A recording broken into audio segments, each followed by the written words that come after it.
என் தேவனின் வெளிச்சம். இப்போது சமாதான ஏஜி சபையின் தலைமை போதகர் பாஸ்டர் ஆர் கிளாரன்ஸ் மருதையா அவர்கள் தேவனுடைய செய்தியை கொண்டு வருவார்கள்.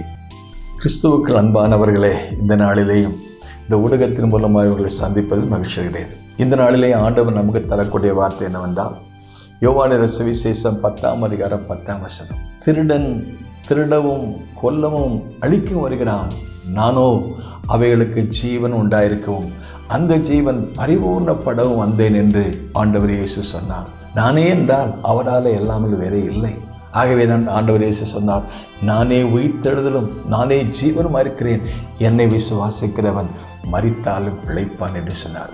ஜீவ அப்பம் நானே, இந்த அப்பத்தை புசிக்கிறவன் அவன் இன்றைக்கு பிழைப்பான். திருடன் என்று சொல்லி வாசித்து பார்க்கும் பொழுது, அந்தகாரம் பிரபுவாகிய பொல்லாத பிசாசாகிய இந்த சாத்தானை பற்றி சொல்லும் பொழுது, இவன் ஆதி முதற்கொண்டு மனுஷ கொலை பாதகனாக இருக்கிறான்.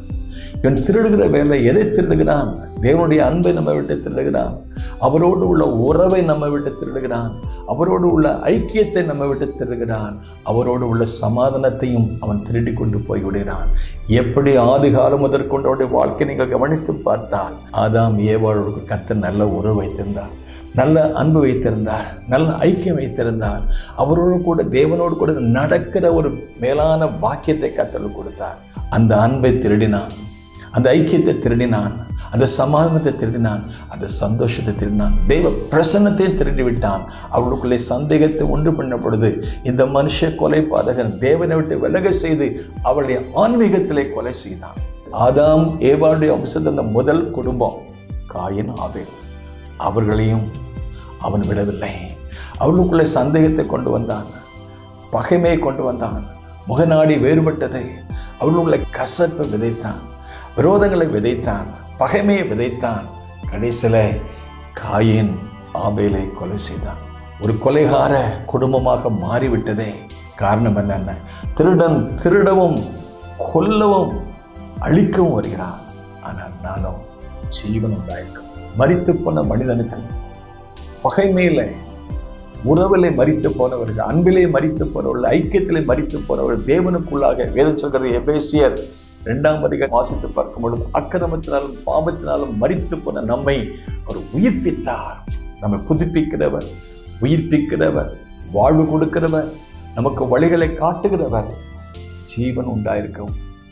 அந்த ஜீவன் பரிபூர்ணப்பட வந்தார். மரித்து போன லாசர்வை உயிரோடு கூட எழுப்பினாரே, அதே ஆண்டவர் அக்கிரமத்திலையும் பாவத்திலையும் செத்து கிடக்கிற நம்மை வாழ்க்கையும் கிறிஸ்துவை மரித்தொழுது எழுப்பி அவரிடத்தில் நடப்பித்த பலத்த சத்துவத்தின் வல்லமைப்படியே விசுவாசிக்கிற நம்முடைய வாழ்க்கையிலே, உங்களுடைய வாழ்க்கையிலே, ஜீவன் இல்லாத வாழ்க்கையில ஒரு ஜீவனை கொடுப்பார்.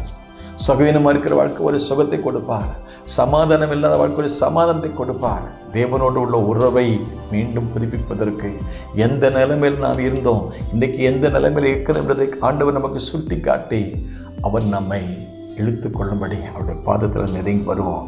நாம் கிருபையின் மேல் கிருபை, பலத்தின் மேல் பலன், சமாதானத்தின் மேல் சமாதானம், சந்தோஷத்தின் மேல் சந்தோஷம்.